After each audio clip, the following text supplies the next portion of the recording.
Muy buenas gamers, poner un ganamos en los comentarios. Todos pidieron lore y hay aquí una obra que quizás quede para la posteridad en la comunidad de Genshin Impact. Tanto si eres nuevo como si eres antiguo y te quieres poner al día con toda la historia sin tener que tanquearte las horas infinitas que a día de hoy se contabilizan por cientos en misiones, en entender lo más importante de la trama y sobre todo en estar al día y conocer todo lo que se va a desvelar en la nación Crío Sniesnaya, hoy estáis en el vídeo definitivo de lore. Vamos a ver un resumen que no sé cuánto va a durar, que voy a dividir en distintas partes de 30 minutos para que tengáis todo el lore de Genshin Impact hasta la actualidad, la rama principal de la trama relacionada con los arcontes, la gnosis y los fatuis. Y además este vídeo vais a poder verlo una y otra vez si queréis poneros al día con cualquier cosa que haya ocurrido. Así que dejar un buen like, una buena ulti de Bennett, suscribiros, dejar un buen comentario para el algoritmo. Sé que os gustan los vídeos largos, sé que habéis pedido lore, pero daros lo mejor de mí para que tengáis el mejor entretenimiento de la comunidad de Genshin Impact. Gracias por estar detrás de la pantalla y bienvenidos e invitados a los streams. Y ahora sí, tenéis lo que habíais pedido, todo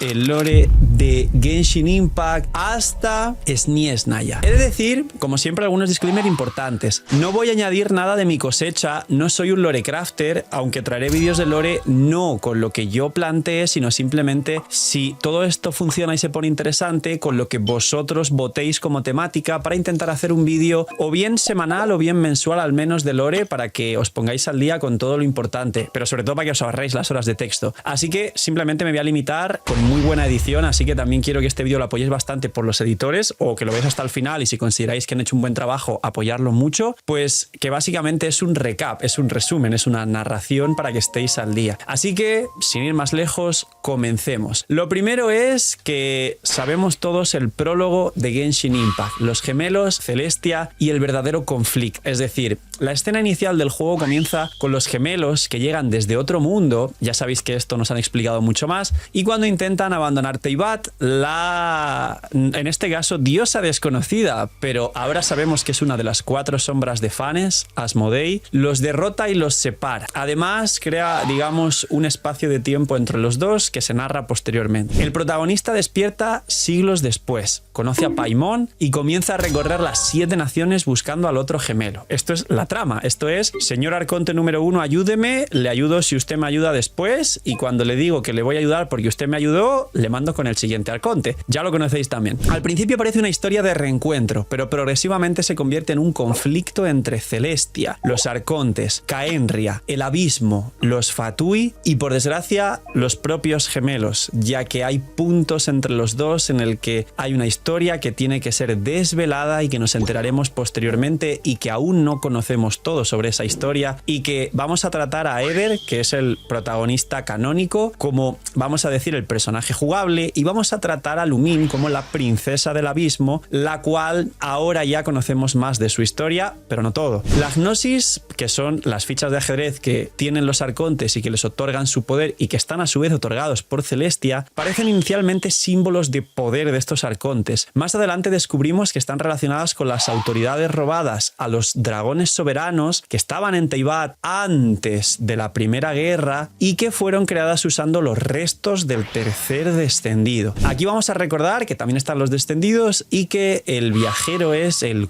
4.º descendido, pero que también hay algo extraño porque se supone que los datos de tu gemelo, que debería compartir tus mismas condiciones, están en el Irminsul. ¿Significa que es un descendido la gemela? ¿Significa que se ha modificado el Irminsul? Ahora lo vamos a ver también porque sabéis que toda la base de datos, porque el Irminsul funciona como un disco duro, se ha movido a otro disco duro. Vamos a empezar por Mondstadt, Venti, Dvalin y la primera gnosis. Mondstadt está siendo atacada por Dvalin. Esto ya lo sabéis que es el comienzo del juego y de hecho ahora con las cinemáticas tendréis mucha nostalgia. Antiguo compañero de Venti, cuyo sufrimiento y corrupción son aprovechados por la Orden del Abismo. Sabéis que tiene esos cristales en la espalda que recordaréis. Venti no quiere matar a Dvalin. El conflicto establece su filosofía de que la libertad auténtica no puede imponerse ni siquiera por la divinidad de las bestias celestiales, de los pilares, de un dios o de de seres superiores. El viajero consigue purificar a Dvalin y liberar a Mondstadt, pero queda claro que la Orden del Abismo está organizando algo mucho peor. Esto es el principio de la trama y creo que todos la recordaréis. Es la primera misión principal con mucho más relleno de por medio, pero esto es básicamente lo que pasa. Y aquí, al terminar todo esto, Signora sorprende a Venti y le arranca por la fuerza la Gnosis a Nemo. En esta escena, que de hecho le hace ¡pah! Y le mete ahí en el estómago un cruzado, esta es la primera señal que tenemos del plan de la Sarina. Se empieza a desvelar la trama y aquí el espectador por primera vez entiende que los Fatuis quieren recabar todas las Gnosis por algún tipo de plan que tiene la Sarina, que esto es muy importante porque ahora vamos a Snezhnaya y la Sarina será jugable en la 7.3. Vamos a entender el plan de la Sarina y qué quiere hacer con esta Gnosis. Y los Fatuis pues recorren Teyvat para tomar todas estas piezas de ajedrez, esta Gnosis por aquí. Así que aquí, primer punto, la Gnosis a Nemo ya está en poder de los Fatui, que hay que ir aclarando cada vez que ocurra algo de esto, porque es muy importante que sepamos en qué momento está cada Gnosis, porque sabéis que luego la Electro no tiene del todo un ritmo que ahora comentaremos y acaba pronto con los Fatui, sino que tiene algún plot twist, que la Gnosis Piro, ahora lo hablaremos también, pasa que está desconocida porque sabéis lo que ocurre con el Irminsul, que lo comentaremos en esta serie de vídeos también, etc. Punto número 2. Ahora nos vamos a Liyue, señor de la pantalla. Para mí Mondstadt fueron como meses. Usted lo ha hecho en 6 minutos. Increíble, señores. Es que al final lo de Mondstadt fue Dvalin y luego muchas secundarias. Liyue. Songli organiza su propia retirada. Recordar que al llegar a Liyue ocurre que Morax, o lo que sería la imagen del dragón primordial, que es Songli, su parte más adeptus, su parte más deidad, aparece como que finge su propio fallecimiento. Finge para que el pueblo de Liyue pudiera demostrar que funciona sin depender de él, básicamente. Los Fatui y sobre todo Tartaglia, aunque también Signora anda por ahí, participan en el plan sin conocerlo por completo. Childe libera a Osial para obligar a Morax a intervenir, porque Childe se olía de que lo de Morax era una triquiñuela, porque en la Cámara de las Monedas, ya sabéis, la cámara donde tenemos el boss semanal Tartaglia, que también tuvo una historia que era muy difícil y lo nerfearon y demás, vio, digamos, el cascarón vacío del plan de la treta, del engaño de Songli a la gente y dijo, uy, el Songli está por ahí, pero aquí está lo que era el supuesto cadáver. E invocó a Osial para decir, a ver si aquí spawnea Songli a defender a su pueblo. Morax no aparece. Humanos y Adeptus colaboran. Ningún sacrifica la cámara de Jade, que esto lo conocéis. Aquí hay un montón de escenas épicas. Yo cuando empecé a jugar Genshin y jugué esto por primera vez me pareció los Avengers, me pareció increíble. Y Liyue demuestra que puede entrar en la era de la humanidad, es decir, no depender de un dios, de un arconte como Songli. Al final se revela que Songli había pactado todo con la Sarina y entrega voluntariamente la Gnosis Geo. Esto era el contrato que tenían cuando estamos ya en el Banco del Norte y estamos con la Sarina y con Tartaglia, y Songli resulta que nos sorprende porque pensábamos que le iban a arrebatar la Gnosis por la mala, por las fuerzas, como a Venti, y resulta que la entrega voluntariamente porque ya lo habían acordado. Si el pueblo de Liyue sabía defenderse sin depender de él entregaba esos poderes. Y aquí tenemos el primer conflicto extraño de entender qué pasó, porque Venti supuestamente es poderosísimo, pero sin embargo no se resistió cuando le quitaron la Gnosis y parecía que era más un teatrillo de dejarse vencer para entregarla, que toma más sentido cuando vemos que Songli la entrega voluntariamente por un acuerdo. Esto es muy importante y ya tenemos que la segunda Gnosis está en manos de los Fatui y no han pasado 10 minutos. Empezamos muy bien, de hecho. Muy buen ritmo. Tercero, ya sabéis que después de esto nos fuimos rumbo a Inazuma, pero antes de Inazuma está la primera misión donde llega Dainsleif y nos explica que está la gemela, la princesa del abismo, y tenemos la primera conversación y el primer comienzo del entendimiento de la maldición de Caenria. En las misiones de Songli conocemos a Jabria y comprobamos que la guerra de los arcontes no fue una simple lucha entre buenos y malos. Muchos dioses débiles o pacíficos también desaparecieron. Abdaha muestra el desgaste de las líneas ley, erosión y el precio que pagan los seres inmortales. Songli empieza a asumir que incluso él terminará desapareciendo. Hay una misión muy concreta que se llama Nos volveremos a encontrar, que fue una de las misiones de lore más importantes y en la que apareció Dainsleif y nos explicó la energía de Caenria, los guardianes de las ruinas. ¿La recordáis? Cuando una de las misiones era ir ir a un guardián de las ruinas en la fortaleza Dvalin y arrebatarle el núcleo. Y con este núcleo, Dainsleif nos explicó que en Khaenri'ah había una fuente de energía que no era el poder de las visiones, los poderes elementales, y que en parte el problema que tuvo Celestia con Khaenri'ah es que al Khaenri'ah no subyugarse a Celestia por tener su propia fuente de energía, Celestia de una forma u otra lo tomó como una ofensa y fue parte de los motivos, no todos, hubo más, por los cuales decidió ejecutar esta maldición y este castigo sobre Khaenri'ah. Así que Dainsleif introdujo directamente todos estos conceptos, la maldición, los Ilichur, la guerra contra los dioses, y el viajero encuentra por primera vez a su gemelo. Aquí recordar que también era un pequeño dominio dentro de una cueva, donde también encontramos por primera vez a estos heraldos, los que tenían los escudos, ¿recordáis? Bastante molestos en el abismo, que lidera la Orden del Abismo. La gemela, la princesa del abismo, se niega a regresar y le pide que termine su viaje por Teyvat para comprender por qué ha elegido ese camino. ¿Recordáis esas palabras? Que de hecho estará por aquí, los editores dejarán la frase. Le dice algo así como: todavía tienes que terminar tu viaje para entender por qué yo estoy haciendo lo que estoy haciendo. El siguiente punto,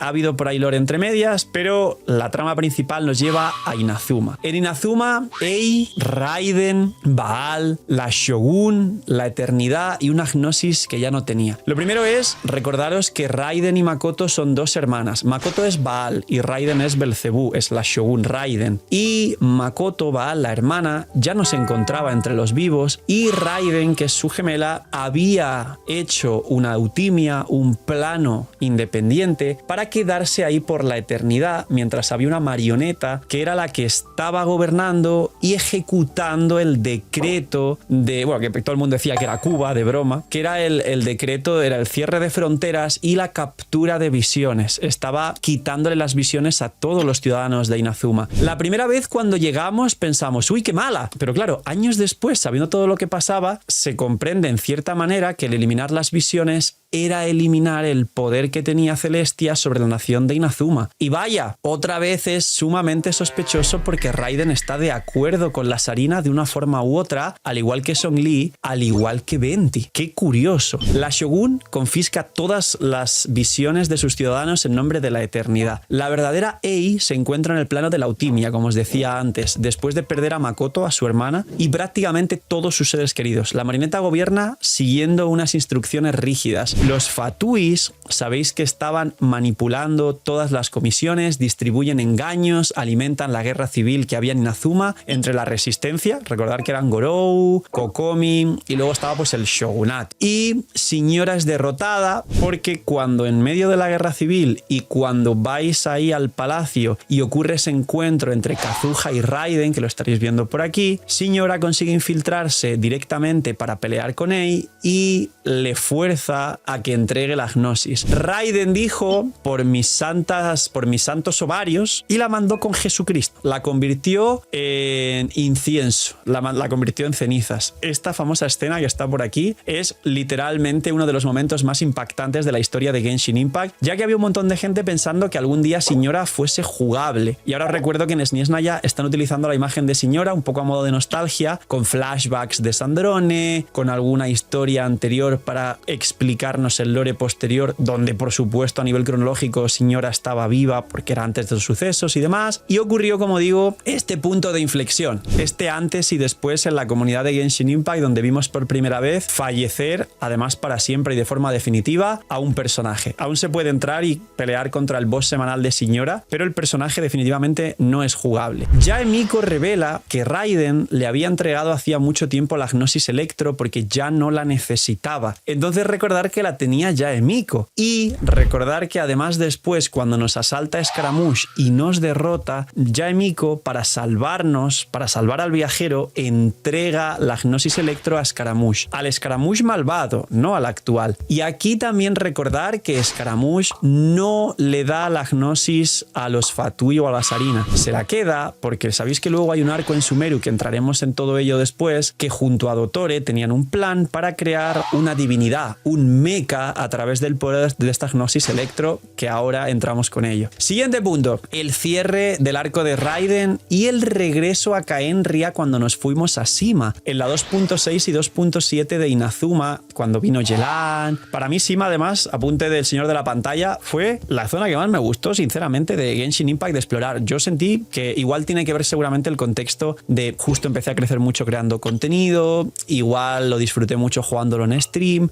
no sé, igual fue un momento que se juntaron otros factores externos de la vida donde uno está a gusto y lo disfruta más, pero yo recuerdo que Sima tiene un encanto especial y que para mí siempre será la zona secundaria explorable que más me gustó de la historia del juego, que además tenía un lore muy profundo y que yo sentí que era un juego completo aparte de Genshin. Era un juego completo, un poco corto, pero como si fuera un juego, que además luego tuvo todo el tema de Xiao y Zhongli cuando nos rescatan, y eso también fue precioso en sí. Pero bueno, regresamos. Ei, el cierre de su arco argumental, y Sima. Ei comprende que la eternidad no significa inmovilidad. Se enfrenta durante siglos a subjetivos, es decir, ella en esa eternidad está como en la cámara del tiempo de Goku, a la marioneta para demostrar que su voluntad ha cambiado. Makoto había utilizado el poder de Ishtaroth, de una de las sombras de Fanes, la sombra del tiempo, que en ese momento no conocíamos nada de ella y del contexto, y ahora sí, para plantar la semilla de Sakura sagrada mediante un bucle temporal. Finalmente, Ei acepta avanzar y gobernar personalmente. Y esto es cuando vamos a hablar con ella a la Altimia, vamos con Yaemiko, hacemos un poco de poder del guión y de la amistad, y al final Raiden dice, bueno, es verdad, la he liado, estoy aquí un poco siendo muy egoísta, voy a salir a ser yo quien gobierne y darla. Encima,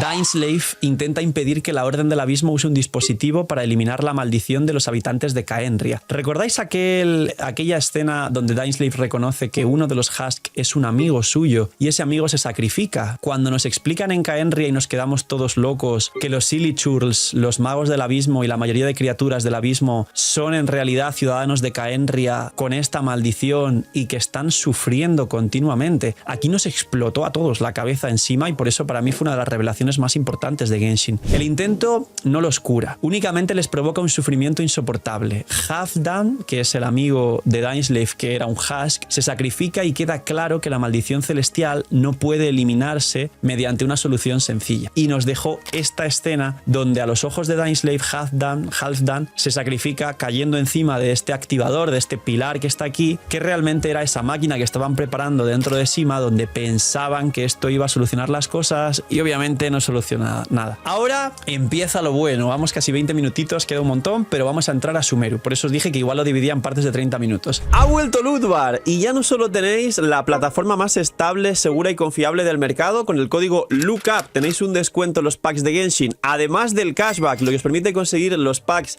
más competitivos y accesibles de todo el mercado gacha, sino que además ahora tiene todos los packs con un descuento increíble de todo el resto de gachas, con, ya sabéis, packs de 100 que pueden rondar con descuentos especiales en cada banner cerca de 60-70 dólares. Y además Lootbar trae un regalo adicional. Ahora tiene juegos con hasta el 50% de descuento en cualquiera de vuestros juegos favoritos, un 20% adicional de cashback, y ya sabéis, si usáis Lootbar apoyáis muchísimo el canal y estáis trabajando con la plataforma líder y con más confianza y seguridad generan los jugadores. Gracias por usar Lootbar. Sumeru, que aquí empezó el lore fuerte y el dendro salvaje, y no es una broma, en Sumeru empezó el dendro de verdad. Sumeru, Nahida, el Irminsul y el ascenso de Scaramouche. Los sabios mantienen encerrada a Nahida y gobiernan utilizando el Akasha, este dispositivo de las orejas, como recordáis que era como un wifi, un bluetooth, y estaba todo el tema del samsara, ese bucle infinito en el que estaba inmerso el pueblo de Sumeru para que estos sabios pudieran seguir explotando y manipulando a la población en pos de sus intereses, un poco guión de villano promedio. La población de Sumeru queda atrapada en un samsara de sueños para producir energía y conocimiento. Dottore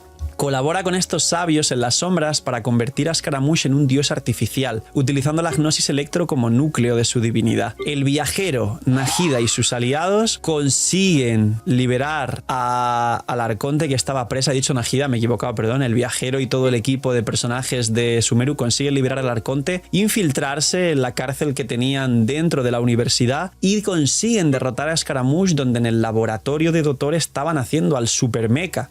Nahida toma el control control de la Akasha y descubre el verdadero origen de la corrupción del Irminsul. Rukkhadevata, que era la primera arconte dendro antes que Nahida, no podía eliminar el conocimiento prohibido porque ella misma formaba parte del problema. Nahida consigue, haciendo un gran sacrificio, que aquí mucha gente lloró, la verdad, o sea, yo lo hice en streams también, bueno, la mayoría se hizo en stream y mucha gente estuvo llorando muchísimo. Nahida borra a Rukkhadevata de la existencia del Irminsul y provoca que todo Teyvat la olvide y que la historia se reescriba como si Nahida siempre hubiera sido la única arconte dendro, para que al borrar a Rukkhadevata, que estaba totalmente atada a todo el conocimiento del Irminsul, con ella tuviese la capacidad también de eliminar ese conocimiento prohibido y todo lo que ocurrió anteriormente, que era lo que estaba corrompiendo y lo que estaban buscando los sabios de la academia, que estaban súper compinchados con Dottore y con Scaramouche. Y ahora, después de todo esto, ¿recordáis esa gran conversación entre Nahida y Dottore? Aquí fue donde Nahida negoció fatal, aparte de ser la arconte de la sabiduría y el conocimiento, y básicamente Dottore amenaza con llevarse la gnosis y Nahida dice que las va a destruir, y cuando las destruya van a venir los principios celestiales a poner orden, a castigar a todo el mundo, porque obviamente romper una gnosis es una ofensa gigante y es parte del acuerdo que no pueden saltarse los arcontes. Y en ese momento Dottore dice, bueno, perdón, espere señor, negociemos. Y aquí es donde Nahida negocia fatal. O sea, Nahida no vuelve a negociar, último aviso. Finalmente, Nahida entrega la gnosis Electro a cambio de que Dottore elimine todos sus segmentos. Spoiler, Dottore es un villano y la miente y no hace esto, porque ya sabéis lo que ocurre después. Y además entrega la gnosis dendro a cambio de información, cuando le pregunta sobre los descendidos y todo lo demás. Dottore revela que el cielo de Teyvat es falso. Esto ya lo sabíamos, pero esto es una confirmación in-game y la gente se echó las manos a la cabeza. Y revela que el viajero es el cuarto descendido, mientras que su gemelo sí está registrado en el Irminsul, lo que nos genera más preguntas. ¿Los dos son descendidos? ¿Solo es un descendido el viajero porque de alguna forma no estuvo nunca en el Irminsul, hizo todo durante la Guerra de los Arcontes fuera de este mundo y regresó después, 500 años después, de la gemela de la princesa del abismo, que sí estaba en Teyvat y sí fue registrada en Irminsul? ¿Los viajeros son originarios de Caenria e intentaron eliminar Caenria y con ello al viajero, pero la princesa del abismo nunca fue olvidada ni eliminada porque siempre se mantuvo aquí y conoce la historia? Estas son dudas que los Lorecrafter empezaron a preguntarse y que nos trajeron muchísimas horas de contenido, porque de hecho el auge de los Lorecrafter y el momento en el que más suscriptores tuvieron y visitas en los vídeos, interés de la comunidad sobre el tema lore, fue aquí, en este punto exacto fue el auge de las teorías de Genshin Impact. Ahora, segundo arco de Sumeru, Wanderer, cuando Scaramouche, digamos, se redimió, la evangelización de Scaramouche, Cariberto y Apep. Y con esta pedazo de reflexión creo que dejaríamos, o sea, con esta última parte dejaríamos esta primera mitad de media hora de lore para continuar en las siguientes partes. Scaramouche reescribió o le ayudaron a reescribir la historia. Entra en el Irminsul, descubre que Dottore fue quien manipuló la tragedia de Tarasuna para manipularle a él y que él tuviera una rabia increíble hacia los ciudadanos de Teyvat, de Inazuma concretamente, y que hiciera lo que hizo, y la de Niwa. Intenta borrar su propia existencia para deshacer el daño, ya que, sabiendo que todo lo que hizo fue bajo la manipulación de Dottore, se arrepiente, pero el Irminsul solamente modifica recuerdos y registros. Las víctimas no pueden revivir. Así que se pone de acuerdo con Nahida y con el viajero, que también da su opinión, digamos, aporta algo, y se ponen de acuerdo en que lo mejor que puede ocurrir es que renazca como el errante, como Wanderer, como el trotamundo, me parece que era el trota, y simplemente no puede revivir a las personas, pero puede olvidar todo el mundo que existió Scaramouche y renacer como una persona, vamos a decir, limpia, para poder rehacer su vida de algo de lo que se considera que podría no haber tenido culpa. Nahida conserva una versión metafórica de su historia para devolverle sus recuerdos y que pueda mantenerse su existencia con esta nueva oportunidad, con esta nueva vida. Cariberto, otro punto de inflexión importantísimo en entender la trama real de la historia de Teyvat. Cariberto y el origen del Orden del Abismo. El viajero experimenta un recuerdo de su gemelo junto a Clothar Alberich y Cariberto. Alberich era el padre de Cariberto, que era un niño que mucha gente especuló que capaz era Caella. No fue Caella finalmente, pero sí fue un caenriano. Aparece el llamado pecador, y aquí voy a entrar en una parte en la que todos los Theorycrafters coinciden. Hago un gran disclaimer, no es cosecha mía y puede que esto luego no sea así, pero os voy a tirar una bomba de lore para acabar el vídeo. Una entidad relacionada con el poder abisal, y se establece el el origen del orden del abismo. Nos explican que por un lado está el poder del abismo y toda esta energía de color oscuro que viene del pecador, de, digamos, esta entidad, lo que parece un villano, el villano original, y por otro lado lo que es la orden del abismo es todos los ciudadanos de Khaenri'ah convertidos en alimañas, que digamos es lo que la princesa del abismo tiene como ejércitos para pelear en contra del orden celestial y de Celestia como tal. Hay gente que, digamos, confunde, y yo lo confundía también cuando me lo explicaban hace años, el poder del abismo con la orden del abismo, que una cosa es lo que viene del pecador y de la rabia de haber destruido Khaenri'ah y pues a saber si de magia oscura antigua y lo que fuera, y lo que es la orden del abismo, que son las criaturas malditas que eran ciudadanos de Khaenri'ah. Esto es muy importante. Cariberto se convierte en una pieza esencial para completar el telar del destino, que esto lo trataremos en un punto más adelante. Y por último, Najida, Apep, y os cuento este punto del pecador. Apep es uno de los dragones soberanos iniciales, uno de los dragones primordiales junto a Zhongli. Técnicamente había más dragones, pero había algunos muy importantes que tenían la autoridad de cada elemento. Apep es el dragón primordial Dendro y Zhongli era el dragón primordial Geo. Esto es el orden natural que existía antes de que Celestia, vamos a decir, conquistara, subyugara, destruyera lo que se conocía como la Tierra Antigua y creara lo que ahora conocemos como Teyvat y las 7 naciones en el planeta, porque esto todo es un planeta que hemos podido ver desde fuera en la Luna posteriormente. Apep introduce de esta forma directa la historia de estos dragones soberanos, su odio hacia el orden impuesto por Celestia y prepara la revelación de Fontaine. Los arcontes ocupan tronos construidos sobre autoridades que originalmente pertenecían a los dragones. Y este es la parte más o menos final de esta primera media hora, de todo el resumen del lore de Teyvat. Ahora viene lo que os quería explicar como algo que se está comentando mucho en la comunidad Lorecrafter, que no es cosecha mía, pero que me parece que está muy cerca de que nos lo revelen en SNES.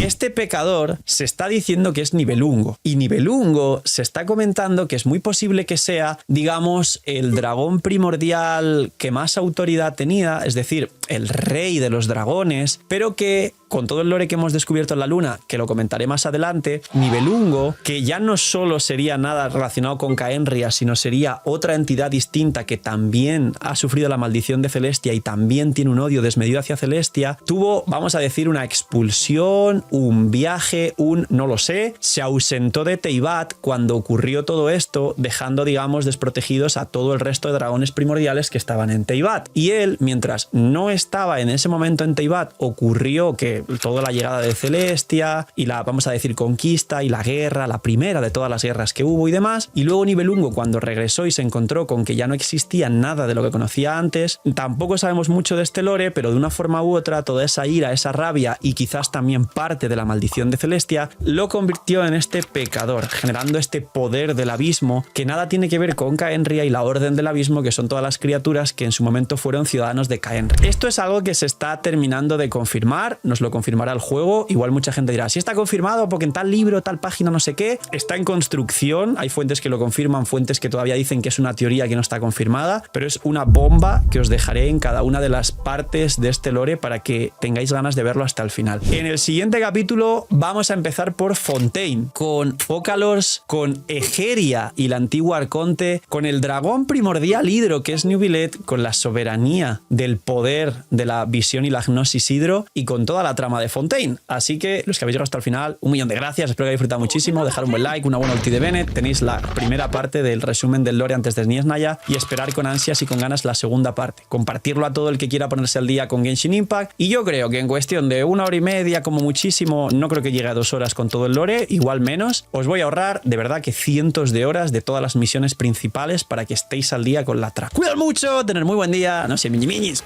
y chaito.